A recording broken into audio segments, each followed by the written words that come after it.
दोस्तों, पेश है ਉੱਘੇ ਸਾਹਿਤਕਾਰ ਸੁਖਦੇਵ ਸਿੰਘ ਮਾਨ ਦੀ ਕਹਾਣੀ जिस का नाम है मनूर। हर हर दी थब्बी खिंचदी हाँ, बालन गिला है, थब्बी खिंचदियां मैनू सौरा याद आया। आ बालन भी उही लियाया सी, अक्सर ताड़ना करदा। भाई सुणगे ध्यान नाल हत्थ पाईए, सप्प सलूती हुंदी है। मैं जवाब ना दिंदी, जिन्ने डंग मैनू पए ने उस तो वड्डी जहर किहड़ी होवेगी। वो बोली जांदा, मैं परवाह ना करदी। जिस दिन उसनूं डंग पिया, मैं उसकी जेब वाल वेंदी रह गई। सब उसनूं जंगू आखदे, जंग कोई ना कहंदा। छोटे बंदियां दे नां भी छोटे हो जांदे ने, छोटे बंदियां दे घर भी छोटे हुंदे ने। अज जिहड़ी डाट हेठ दी मैं लंघी हाँ, नीवीं है। मैं इस घर दी कल्पना डोली वाली कार च बैठिया ही कर लई सी। कार चों उतरदिआं मेरा सिर डाट नाल खह गया। 5 फुट 9 इंच कद। मैनू देखण आई एक बुढ़ी बोली, समझ तो परे ने करतार दीआं खेडां, पर मेरी समझ तो कुछ भी परे नहीं। बुढ़ी दी बोली दा मैनू की धक्का लगना सी। मनूर नूं ठेडा पवे कोई फर्क पैंदा है। ब्याह वेले जंगू जानी मेरा सहुरा बड़ा खुश। तूत दी छटी वर्गी बहू घरे उतरी सी। +2 पास BA दे पहले साल च दाखला लै लिया। हर फंक्शन च मेरी झंडी हुंदी। मुख मेहमान नूं बिल्ला मैं लाउंदी। रिबन कट्टण वेले कैंची वाली थाली मेरे हत्थ हुंदी। वड्डे सुपने लैंदी, बाहरले मुल्क च सैट कोई मुंडा मैनू झट पसंद कर लवेगा। सुपनिਆਂ विच हवाई जहाज़ दिसदे, पर तकदीर भी कोई शै है, राणियां तो भीख मंगवा दिंदी है। वक्त की मार पई तो बड़ा कुछ बिखरिया। मैथों बाजियां खुरद बुरद हुंदियां गईयां। सुपने तिड़क के पातलियां विच खुब्बण लगे। 19 दिनी कुड़ियां लई पुलिस भर्ती खुली सी। तिड़के सुपनिਆਂ नूं पैरां चों चुगदी मैं भर्ती होण लई भज्जी। भर्ती होना मेरे सुपनिਆਂ विच नहीं सी, पर मैं उधर दौड़ी।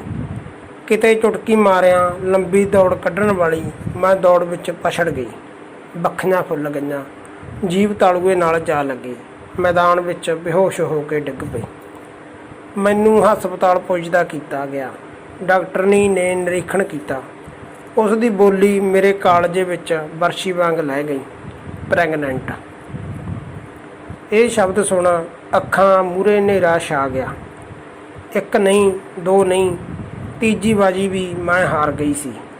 किते सुनिया गीत मेरे कन्नां च गूंजण लगा, ऐसी पई इश्के दी मार मेरे हाणियां। गीत मेरे दुआले बरोले वांग घुम्मण लगा। सिले बालण नाल कमरा धुएं नाल भर गया। असल विच मैं इस नूं चक्की आखदी हां। मैं जेल देखी नहीं, जेल दी चक्की भी नहीं देखी। मेरे इस कमरे वर्गी हुंदी होवेगी। मैं चुल्हा पखा लिया। काले ने हुणे आउणा है। ना भी किसी ने बड़ा सोच के रखा है। काला काले दी देह चों सरों दे तेल दी गंध आउंदी है। सोचदी हाँ, सारी देह मनूर बन गई। सुंघण दी संवेदना क्यों ना मरी, पर उत्तर नहीं मिलता। काले दा काम ही इदां दा है। सेठ गोकल चंद दे स्पैलरां विच हैड मिस्त्री है, लोहा कुੱਟ। सरों दी गंध उड़ के काले दे पिंडे उत्ते जम जाती है।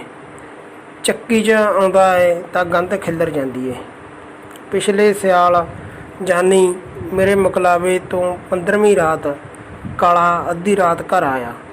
ਉਸ ਰਾਤ ਗੋਕਲ ਚੰਦ ਦੇ ਸਪੈਲਰਾਂ ਨੂੰ ਅਮਰੀਕੀ ਸਾਮਰਾਜ ਦੀ ਵਾਲ ਸਟਰੀਟ ਦਾ ਪਰਛਾਵਾਂ ਪੈ ਗਿਆ। ਮਜ਼ਦੂਰ ਭੱਜ ਗਏ। ਕਾਰਪੋਰੇਟ ਕਾਲੇ ਦੇ ਟੁੱਟੇ ਸਾਈਕਲ ਦਾ ਚੱਕੀ ਤੱਕ ਪਿੱਛਾ ਕਰਦਾ ਆਇਆ। उस रात खल दी गंध मेरे जिस्म विच लै गई। मैं गंध लाही ना, की फायदा। गंध लाही फिर चक्की ढाउण दी सोचांगी। क्रांति तक चुप रहण दी आदत पाउणी पवेगी। मैनू भी इल्हा वांग सराप लगा है, सिल पत्थर होण दा। बाकी चक्की च बंद अपराधी नूं तां समय दी टिक टिक बारे भी सोचना छड्ड देना चाहीदा। इस बंदी खाने बारे सोचांगी तो पागल हो जावांगी। ਚੱਕੀ ਧੂਏ ਨਾਲ ਭਰ ਗਈ ਹੈ। ਚੱਕੀ ਅਤੇ ਧੂਏ ਦਾ ਗਹਿਰਾ ਰਿਸ਼ਤਾ ਹੈ। ਮੇਰੇ ਯਾਦ ਆਇਆ ਮੇਰੀ ਮੁਕਲਾਵੇ ਦੀ ਰਾਤ ਸੀ। ਜੰਗੂ ਡਾਟ ਹੇਠ ਪਿਆ ਸੀ, ਮੈਂ ਤੇ ਕਾਲਾ ਇਸ ਚੱਕੀ 'ਚ। ਚੱਕੀ ਦੀਆਂ ਬਾਲੀਆਂ ਇੱਟਾਂ ਦੀਆਂ ਝਿਰੀਆਂ ਕਾਲਖ ਨਾਲ ਅੱਟੀਆਂ ਪਈਆਂ ਸੀ। ਠੰਡੀ ਝੱਖ ਰਾਤ ਸੀ। ਮੈਂ ਕਾਲਖ ਨੂੰ ਉਂਗਲ ਲਾਈ, ਉਂਗਲ ਕਾਲਖ ਨਾਲ ਭਰ ਗਈ। ਮੈਂ ਕਾਲੇ ਤੋਂ ਕਾਲਖ ਦਾ ਰਾਜ ਪੁੱਛਿਆ। ਪਤਾ ਨਹੀਂ ਕਿਉਂ ਪੁੱਛ ਹੋ ਗਿਆ। ਉਂਝ ਕੈਦੀ ਨੂੰ ਜੇਲਰ ਤੋਂ ਟਿੱਡੀਆਂ ਅਤੇ ਕਾਕਰੋਚਾਂ ਬਾਰੇ ਪੁੱਛਣ ਦਾ ਕੋਈ ਅਧਿਕਾਰ ਨਹੀਂ ਹੁੰਦਾ। ਕਾਲਾ ਚੁੱਪ ਰਿਹਾ। ਮੈਂ ਜਿਸ ਮੰਜੀ 'ਤੇ ਪਈ ਸਾਂ ਮੇਰੇ ਕੱਦ ਤੋਂ ਛੋਟੀ ਸੀ। ਕਾਲੇ ਕੋਲ ਇਹਦਾ ਵੀ ਉੱਤਰ ਨਹੀਂ ਸੀ। ਜੰਗੂ ਜਾਨੀ ਮੇਰੇ ਸਹੁਰੇ ਨੇ ਮਕਲਾਵੇ ਤੋਂ 20 ਕੁ ਦਿਨ ਮਗਰੋਂ ਉੱਤਰ ਦਿੱਤਾ। ਭਾਈ ਸੁਣ ਗਏ, ਤੇਰੀ ਸੱਸ ਨੂੰ ਟੀਵੀ ਦੀ ਨਾਮੁਰਾਦ ਬਿਮਾਰੀ ਸੀ। ਉਹਦੇ ਮਰਨ ਮਗਰੋਂ ਮੈਂ ਕਮਰੇ ਦੇ ਜਰਮ ਸਾੜੇ ਸੀ। ਮੈਨੂੰ ਚੱਕੀ ਦਾ ਰਾਜ ਪਤਾ ਲੱਗ ਗਿਆ। ਮੇਰੀ ਚੱਕੀ ਟੀਵੀ ਮੁਕਤ ਸੀ, ਪਰ ਜੰਗ ਮੁਕਤ ਨਹੀਂ ਸੀ। ਕਰਜ਼ੇ 'ਚ ਗਲ ਖੁੱਭਿਆ ਹੋਇਆ ਸੀ। ਉਸ ਦੀ ਜੇਬ ਉੱਤੇ ਕਿਸਾਨ ਯੂਨੀਅਨ ਦਾ ਬਿੱਲਾ ਲਟਕਦਾ ਰਹਿੰਦਾ। ਜੰਗ ਦਾ ਇੱਲ ਬਿਲਾਵਾਂ ਨਾਲ ਦੂਰ ਰੱਖਣ ਵਾਲਾ ਸੁਰੱਖਿਆ ਕਵਚ। ਜੰਗ ਨੇ ਬੈਂਕਾਂ ਤੇ ਸੇਠਾਂ ਤੋਂ ਕਰਜ਼ਾ ਲਿਆ ਸੀ। ਮੁੜ ਕੇ ਉਹ ਬੈਂਕ ਦਾ ਰਾਹ ਭੁੱਲ ਗਿਆ, ਪਰ ਅਫਸਰ ਜੰਗ ਦਾ ਘਰ ਨਾ ਭੁੱਲੇ। ਇੱਕ ਦਿਨ ਸਵੇਰੇ ਹੀ ਬੈਂਕ ਦਾ ਛਾਪਾ ਪੈ ਗਿਆ। ਹੱਥ ਕੜੀਆਂ ਲੱਗ ਜਾਣ ਦੀਆਂ ਧਮਕੀਆਂ ਮਿਲੀਆਂ। ਜੰਗ ਟੁੱਟ ਗਿਆ। ਖੇਤ ਗਿਆ। ਭੱਜੀ ਲਿਖਤ 'ਚ ਖੁਦਕੁਸ਼ੀ ਨੋਟ ਲਿਖਿਆ। ਉਸ ਦੀ ਆਕੜੀ ਦੇ ਘਰੇ ਆਈ। ਉਸ ਦਾ ਮੂੰਹ ਖੁੱਲ੍ਹਾ ਸੀ। ਜੇਬ ਉੱਤੇ ਕਿਸਾਨ ਯੂਨੀਅਨ ਦਾ ਬਿੱਲਾ ਲਟਕ ਰਿਹਾ ਸੀ। ਜੰਗ ਦੀ ਦੇਹ ਯੂਨੀਅਨ ਦੇ ਝੰਡੇ 'ਚ ਲਪੇਟੀ ਗਈ। ਕਾਲਾ ਬਹੁਤ ਰੋਇਆ। ਮੈਂ ਬੰਦਿਆਂ ਦੀ ਹੋਣੀ ਬਾਰੇ ਸੋਚਦੀ ਰਹੀ। ਮੈਂ ਰੋਟੀ ਦੇ ਆਰੇ ਲੱਗਦੀ ਹਾਂ। ਕਰਨ ਦੀ ਕਿਲਕਾਰੀ ਗੂੰਜਦੀ ਹੈ। ਬੜੀ ਕਲਹਿਣੀ ਆਵਾਜ਼ 'ਚ ਰੋਂਦਾ ਏ ਇਹ ਬੱਚਾ ਵੀ। ਕਰਨ ਦਾ ਇੱਕ ਹੱਥ ਤੜਾਗੀ ਵਿੱਚ ਹੈ। ਕਰਨ ਵੱਲ ਦੇਖ ਅੱਖਾਂ 'ਚ ਜ਼ਹਿਰ ਭਰ ਜਾਂਦੀ ਹੈ। ਕਈ ਵਾਰੀ ਇਸ ਦੇ ਚੀਕਣ ਉੱਤੇ ਮੈਂ ਧੱਫਾ ਮਾਰਦੀ ਹਾਂ, ਪਰ ਕਾਲਾ ਇੱਦਾਂ ਨਹੀਂ ਕਰਦਾ। ਪੋਤੜੇ ਵਿੱਚ ਲਪੇਟ ਕੇ ਲੋਰੀਆਂ ਦਿੰਦਾ ਹੈ। ਕਾਲੇ ਦੀ ਇਹ ਹਰਕਤ ਵੀ ਮੇਰੀ ਖਿਝ ਵਧਾਉਂਦੀ ਹੈ। ਨਫ਼ਰਤ ਨਾਲ ਮੂੰਹੋਂ ਨਿਕਲ ਜਾਂਦਾ ਹੈ, ਕਰਕੀਨ। ਕੀ ਬੋਲੀ ਜਾਂਦੀ ਹੈ? ਕਾਲੇ ਦੀ ਬੇਦਮ ਆਵਾਜ਼ ਆਉਂਦੀ ਹੈ। ਕਰਕੀਨ ਭਰਿੰਡ ਦੇ ਆਂਡਿਆਂ ਦੀ ਪਰਵਸਤ ਕਰਦਾ, ਲਿਪ ਪੋਚ ਕੇ ਘਰ ਬਣਾਉਂਦਾ। ਕੁਦਰਤ ਆਂਡਿਆਂ 'ਚੋਂ ਬੱਚੇ ਪੈਦਾ ਕਰਦੀ ਹੈ। ਪੈਦਾ ਹੋਏ ਬੱਚੇ ਉਡਾਰੀ ਮਾਰ ਆਪਣੇ ਕੁਣਬੇ ਵਿੱਚ ਪ੍ਰਵੇਸ਼ ਕਰ ਜਾਂਦੇ ਹਨ। ਇੱਕ ਦਿਨ ਕਾਲੇ ਨੇ ਮੈਨੂੰ ਕਰਨ ਦਾ ਅਰਥ ਪੁੱਛਿਆ।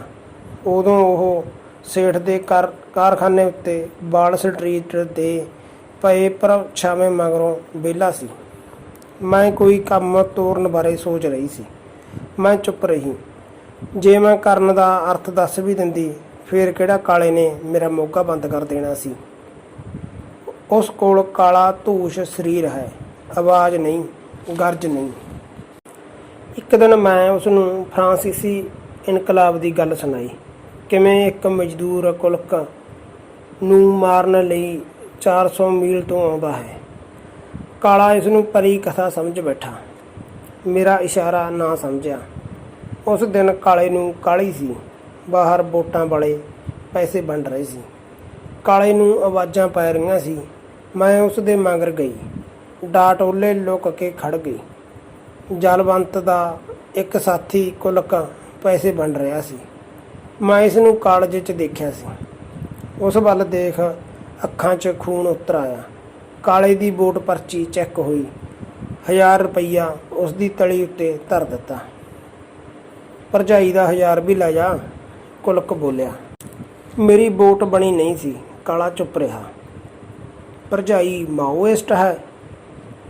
ਕਾਲਾ ਡੈਬਰਿਆਂ ਵਾਂਗ ਝਾਕਿਆ। ਉਸ ਨੂੰ ਮਾਓਇਸਟ ਦੇ ਅਰਥ ਦਾ ਪਤਾ ਨਹੀਂ ਸੀ।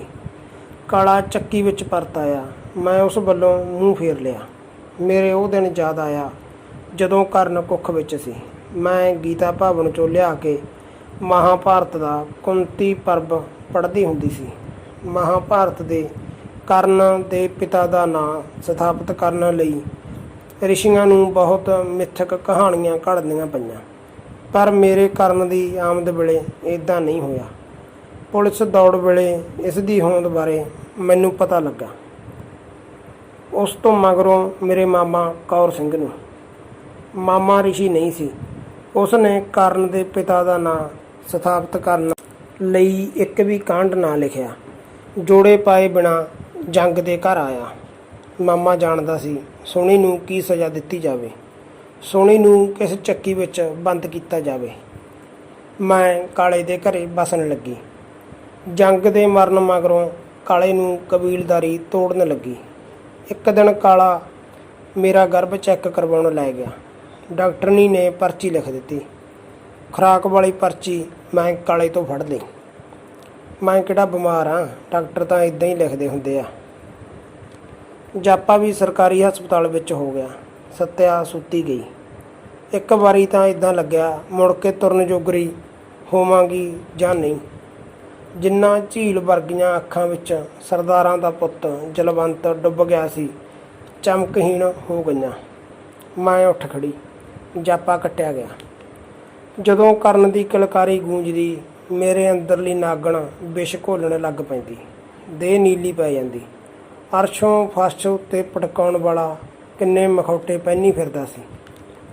ਬਾਪ ਦੇ ਸ਼ਮਲੇ ਨੂੰ ਦਾਗ ਮੁਕਤ ਰੱਖਣ ਲਈ ਉਸ ਕਿੰਨੇ ਕੁਫਰ ਤੋਲੇ। ਸਾਰੀ ਸਜ਼ਾ ਮੇਰੇ ਹਿੱਸੇ ਆਈ।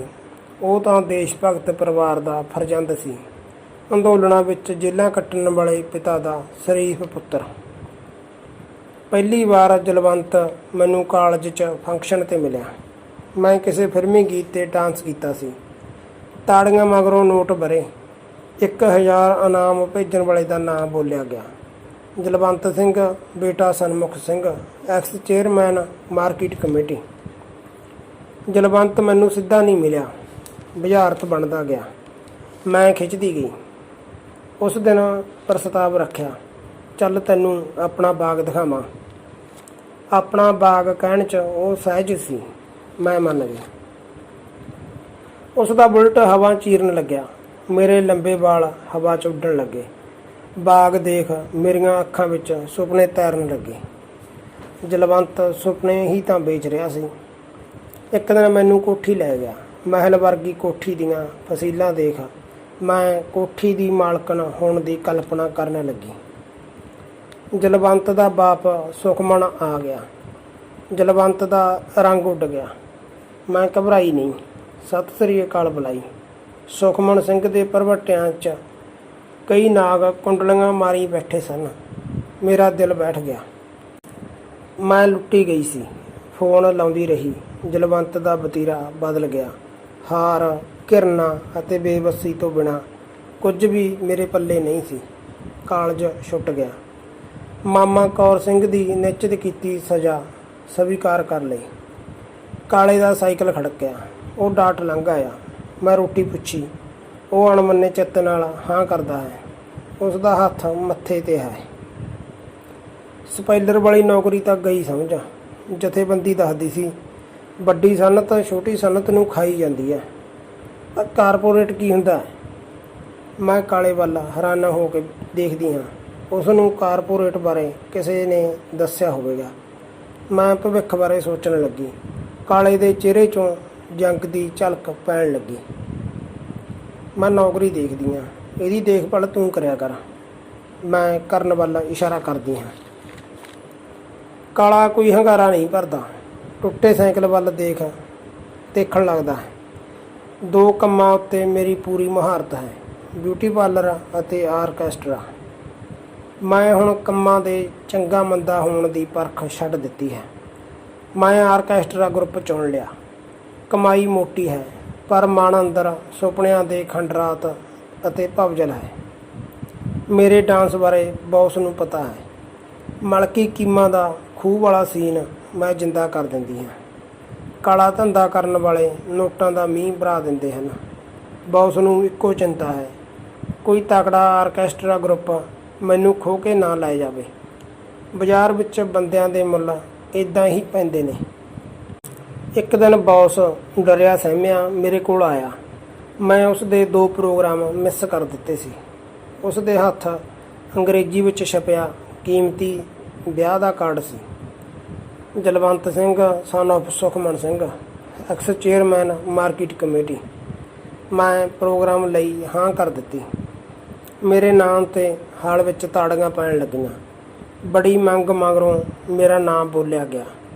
ਮੈਂ ਸਾਜ਼ਾਂ ਉੱਤੇ ਥਿਰਕਣ ਲੱਗੀ। ਮੇਰੀ ਅੱਖ ਲਾੜੇ 'ਤੇ ਖੜ੍ਹਦੀ ਹੈ।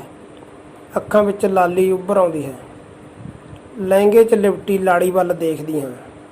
ਠਿੰਗਣੀ ਲਾੜੀ ਮਸਾਂ ਮੇਰੇ ਲੱਕ ਤੱਕ ਮੇਚ ਕਰਦੀ। ਹੁਣ ਮੇਰੇ ਨਾਲ ਉਸ ਦੇ ਨੱਚਣ ਦੀ ਵਾਰੀ ਹੈ। ਉਹ ਲਾਲ ਗਲੀਚੇ 'ਤੇ ਆਉਂਦੀ ਹੈ। ਚੂੜਾ ਸਜੀਆਂ ਨਿੱਕੀਆਂ ਬਾਹਾਂ ਉਲਾਰਦੀ ਹੈ। ਉਸ ਦਾ ਘਸਿਆ ਸਰੀਰ ਦੇਖ ਮੇਰੇ ਕਾਲਜੇ ਠੰਡ ਪੈਂਦੀ ਹੈ। ਮੈਂ ਬਾਂਹ ਲੰਮੀ ਕਰਕੇ ਉਸ ਦੇ ਠਿੰਗਣੇ ਕੱਦ ਉੱਤੋਂ ਦੀ ਫੇਰ ਦਿੰਦੀ ਹਾਂ। ਨੋਟ ਵਰ ਰਹੇ ਹਨ। ਮੇਰੀ ਬਾਂਹ ਲਾੜੀ ਦੇ ਉੱਤੋਂ ਦੀ ਹੋ ਜਲਵੰਤ ਦੇ ਮਹਿਲਾਂ ਦੀ ਫਸੀਲ ਨਾਲ ਜਾ ਲੱਗਦੀ ਹੈ। ਉਸ ਦੇ ਮਹਿਲਾਂ ਦੀਆਂ ਨੀਹਾਂ ਹੇਠਲੀ ਇੱਟ ਤੱਕ ਹਿੱਲਣ ਲੱਗਦੀਆਂ ਹਨ। ਧੰਨਵਾਦ। ਚੌਹਾਨ ਇੰਟਰਟੇਨਮੈਂਟ ਤੁਹਾਡਾ ਆਪਣਾ, ਤੁਹਾਡੇ ਲਈ।